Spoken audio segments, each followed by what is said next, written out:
आज हिंदुस्तान दुनिया में बेरोजगारी की सूची में नंबर 1 पर पहुंचा दिया मोदी जी ने। तो जिन लोगों के दिमाग पर सत्ता का भूत सवार है, झाड़ू मार मार के उनका भूत उतार दो भैया। मेरे प्यारे मोटा भाई अमित शाह जी, तुम उत्तर प्रदेश की लड़कियों को सलाह देना बंद कर दो। मैं तुम्हें एक सलाह दे रहा हूं, गहना पहन के तुम बगैर सुरक्षा के रात में 12 बजे सड़क पर निकल जाओ। तुम्हारे साथ क्या होगा मैं बता नहीं सकता।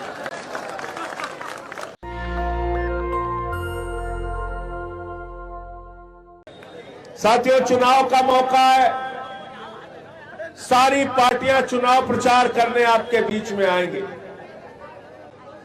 लेकिन जब आपके बीच में आए तो इनके पुराने वादों को याद कर लेना। 2014 का चुनाव चल रहा था, नरेंद्र मोदी जी चुनाव प्रचार में निकले थे। उन्होंने कहा था इतना काला धन लाएंगे, इतना काला धन लाएंगे, इतना काला धन लाएंगे कि हर आदमी के खाते में कितना जमा हो जाएगा। जोर से बोलिए, सबको याद है, कोई भूला नहीं है। 15 लाख आ गए खाते में, 15 रुपए भी नहीं आए। और जो पैसा आपके घरों में था, माताओं बहनों ने पति से पैसा चुरा के संदूक में रखा था। घर में कोई बीमार होगा तो ये पैसा काम आ जाएगा, बेटी की शादी होगी तो ये पैसा काम आ जाएगा, जमीन खरीदनी होगी तो ये पैसा काम आ जाएगा। नरेंद्र मोदी जी ने कहा, माताओं और बहनों, यही 1500 की नोट काला धन है, इसको लाइन में लग के जमा कर दो। वो भी पैसा साफ कर दिया तुम्हारा। 100 आदमी लाइन में लग के मर गए, काला धन नहीं आया। दूसरा क्या बोले? बोले 2 करोड़ रोजगार देंगे। आज हिंदुस्तान दुनिया में बेरोजगारी की सूची में नंबर 1 पर पहुंचा दिया मोदी जी ने। आज इस चुनाव में जब ये लोग बात करने के लिए आए तो इनसे काला धन का हिसाब मांग लेना, नौकरियों का हिसाब मांग लेना, किसान के फसल दोगुना करने का हिसाब मांग लेना। और बाबा जी चुनाव लड़ रहे हैं, बाबा जी चुनाव प्रचार में निकले हैं तो वो हिंदुस्तान के नाम पे चुनाव नहीं लड़ रहे हैं। मुझे भाजपाइयों पे सबसे ज्यादा दया आती है, वो हिंदुस्तान का चुनाव पाकिस्तान के नेता जिन्ना के नाम पे लड़ते हैं। लड़ते हैं कि नहीं लड़ते? हर चुनाव में जिन्ना जिन्ना जिन्ना जिन्ना जिन्ना। ये भाजपाइयों के दिमाग पे जिन्ना का भूत सवार हो गया, जिन्ना के नाम पे चुनाव लड़ते हैं। मैंने कहा भाजपाइयों से, मैंने कहा भाजपाइयों, आओ उत्तर प्रदेश का चुनाव गन्ना गन्ना करके लड़ो, तुम्हारा हाथ पकड़ के किसान तुमको खेत में ले जाएगा जहां उसने अपने गन्ने को जलाने का काम किया। और जिन्ना जिन्ना कर रहे हो। अलीगढ़ के लोगों, आपको इतिहास मालूम होना चाहिए।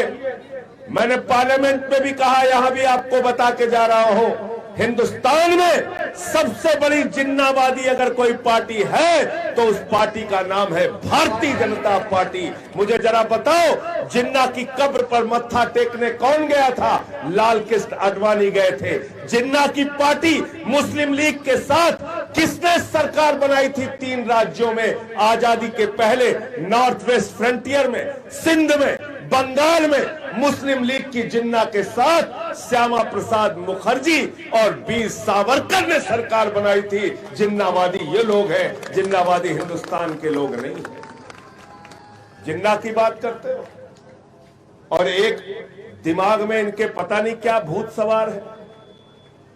नदीम भाई यहां बैठे, मैं इनसे पूछ रहा था, मैंने कहा नदीम भाई पाकिस्तान से डरते हो? बोले क्यों डरेंगे भैया। शकील भाई से पूछा, बोले क्यों डरेंगे? लेकिन सबसे ज्यादा डर पाकिस्तान से किसी को लगता है तो भाजपाइयों को लगता है, भाजपाइयों को लगता है। बंगाल का चुनाव लड़ेंगे पाकिस्तान के नाम पे, बिहार का चुनाव लड़ेंगे पाकिस्तान के नाम पे, पंजाब का चुनाव लड़ेंगे पाकिस्तान के नाम पे, गोवा का चुनाव लड़ेंगे पाकिस्तान के नाम पे, मेघालय का चुनाव लड़ेंगे पाकिस्तान के नाम पे, मध्य प्रदेश का चुनाव लड़ेंगे पाकिस्तान के नाम पे, राजस्थान का चुनाव लड़ेंगे पाकिस्तान के नाम पे, उत्तर प्रदेश का चुनाव लड़ेंगे पाकिस्तान के नाम पे। अरे बेईमानो, अरे कायरों, अगर तुमको पाकिस्तान से इतना डर लगता है, 7 ताले में अपने आप को बंद करके घरों में बैठो, चुनाव प्रचार में निकलना बंद कर लो। गलत तो नहीं कह रहा हूं? कौन डरता है आप पाकिस्तान से, बताओ? कोई डरता है? कोई डरता है? हर चुनाव में पाकिस्तान पाकिस्तान पाकिस्तान, जिन्ना पाकिस्तान। और एक बात याद रखना, मेरी बात को ध्यान से सुनो और एक एक आदमी को जाके बताओ, भारतीय जनता पार्टी का धंधा झगड़ा कराने से चलता है। अंग्रेजों का नारा था बांटो और राज करो, भाजपाइयों का नारा है बांटो और राज करो, डराओ और राज करो। उत्तर प्रदेश का चुनाव लड़ते हैं, हिंदुओं को मुसलमान से डराते हैं। बिहार का चुनाव लड़ते हैं, हिंदुओं को मुसलमान से लड़ाते हैं। बंगाल का चुनाव लड़ते हैं, हिंदू और मुसलमान को लड़ाते हैं। हरियाणा का चुनाव लड़ते हैं, जाट को गैर जाट से लड़ाते हैं। महाराष्ट्र का चुनाव लड़ते हैं, मराठा को गैर मराठा से लड़ाते हैं। गोवा का चुनाव लड़ते हैं, हिंदू को ईसाई से लड़ाते हैं। इनको अपने मोहल्ले में मत बुलाना, वरना घर घर में झगड़ा करा देंगे। भारतीय जनता पार्टी का नाम है भारतीय झगड़ा पार्टी। क्या नाम है इनका? क्या नाम है? आज के बाद इनको भारतीय झगड़ा पार्टी करना, भारतीय जनता पार्टी मत कहना। भारतीय झगड़ा, भारतीय झगड़ा।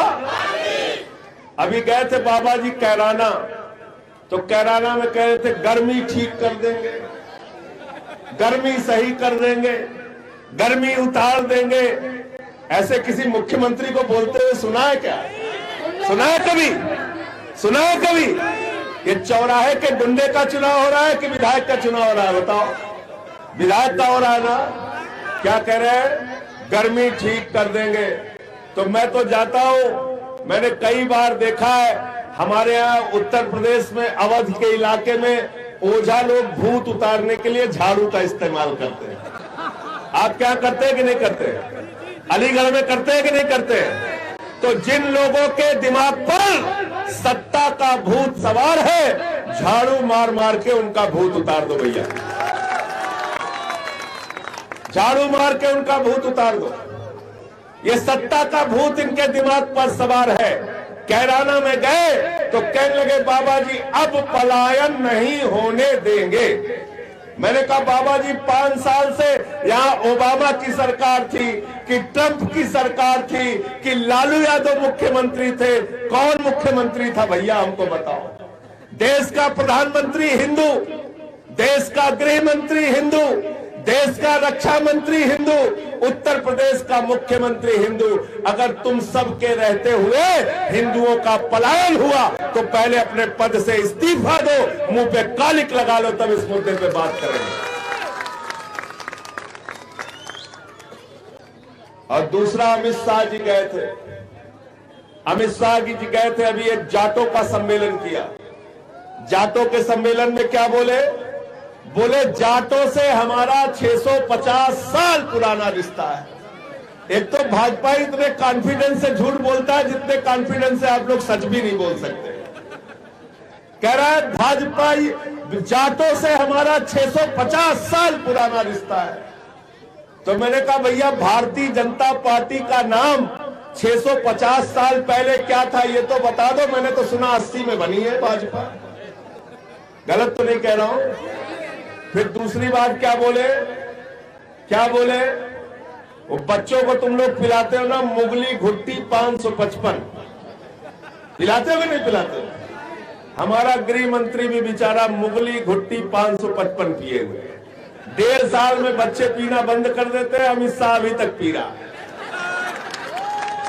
अभी तक मुगली घुट्टी 555। कह रहा है जाटों ने भी मुगलों से लड़ाई लड़ी, हम भी मुगलों से लड़ाई लड़ रहे हैं। 1 हफ्ता हो गया मैं खोज रहा हूं कोई मुगल मिल जाए हिंदुस्तान में। और अगर नकली बातों पे चुनाव लड़ना चाहते हो तो अब तुम्हारी असलियत उत्तर प्रदेश की जनता पहचान चुकी है। हिंदू मुसलमान सबको एक होकर मैं कहना चाहता हूं, इन भाजपाइयों की जमानत जब्त करा के यहां से भेजना और झाड़ू पर बटन दबा के बहन मोनिका ठाकुर को यहां से जिताकर भेजना।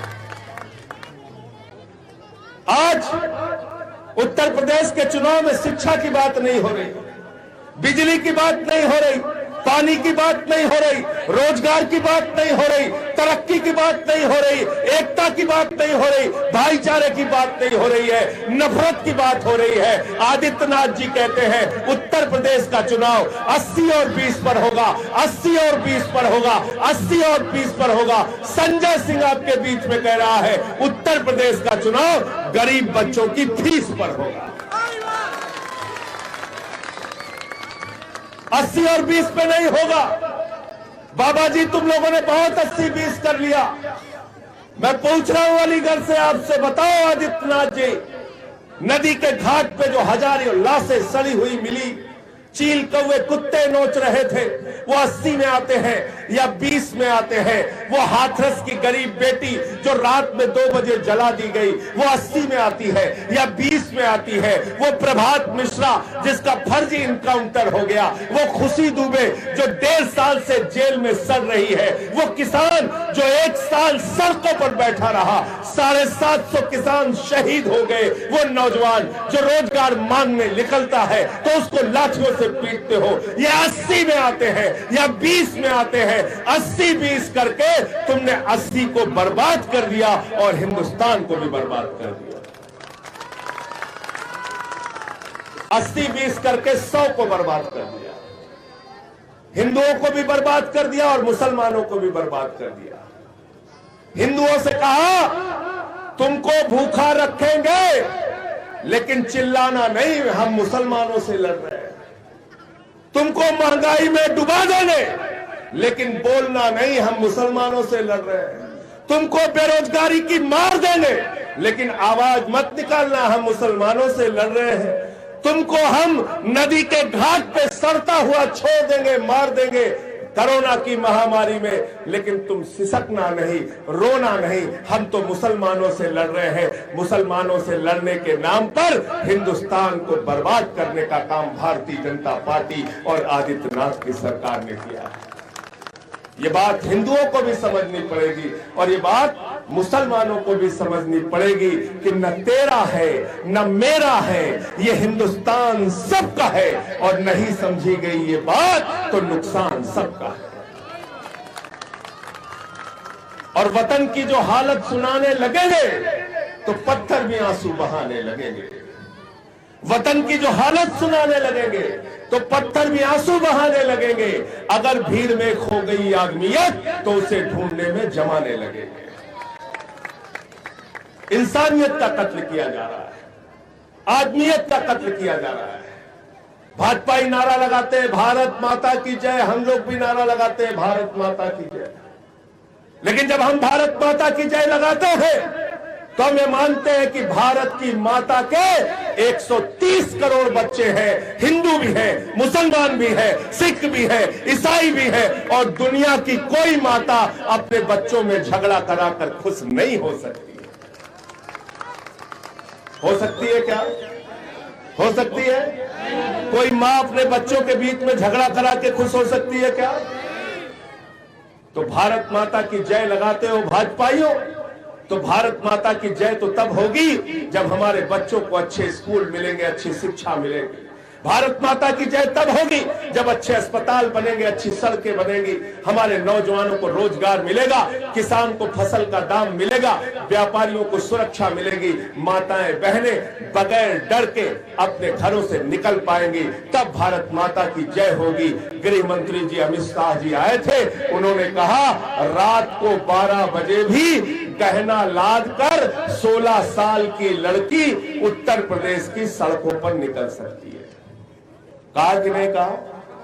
कहा है ना? मैंने कहा अमित शाह जी, मेरे प्यारे मोटा भाई, मेरे प्यारे मोटा भाई अमित शाह जी, तुम उत्तर प्रदेश की लड़कियों को सलाह देना बंद कर दो। मैं तुम्हें एक सलाह दे रहा हूं, गहना पहन के तुम बगैर सुरक्षा के रात में 12 बजे सड़क पर निकल जाओ। तुम्हारे साथ क्या होगा मैं बता नहीं सकता। गलत तो नहीं कह रहा हूं, गलत तो नहीं कह रहा हूं। मोटा भाई अगर गहना पहन के रात में 12 बजे निकल जाए तो उसके साथ राजनी हो जाएगी कि नहीं हो जाएगी? हो जाएगी ना, हो जाएगी ना। इसलिए ऐसी बातें मत करो। कहते हैं कि नहीं कहते? क्या कहते हैं? मोदी जी आते हैं, योगी जी आते हैं, भाजपा ही आता है तो कहता है शमशान होना चाहिए कि नहीं होना चाहिए। और इस मनहूस पार्टी से भैया सावधान हो जाओ तुम लोग, हाथ जोड़ के कह रहा हूं, सावधान हो जाओ। इन मनहूसों ने शमशान शमशान शमशान शमशान करके बोले गांव गांव में शमशान बनाना है, शहर शहर में शमशान बनाना है, हमको तो हर जगह शमशान बनाना है। शमशान शमशान कह के कोरोना की महामारी में गांव गांव में शमशान बना दिया। अब इस पार्टी की जमानत जब्त करा के कहना हमें शमशान नहीं चाहिए, हमें अपने बच्चों के लिए स्कूल चाहिए, अस्पताल चाहिए, सड़कें चाहिए, उत्तर प्रदेश की तरक्की और विकास चाहिए। नेशनल दस्तक की आपसे गुजारिश है कि अगर इसको बचाना चाहते हैं तो नेशनल दस्तक को सब्सक्राइब करने के लिए रेड कलर के सब्सक्राइब बटन को दबाएं, फिर बेल आइकन की घंटी दबाएं। नेशनल दस्तक को बचाने के लिए बहुत जरूरी है कि हर खबर को शेयर करें, लाइक करें, कमेंट जरूर करें।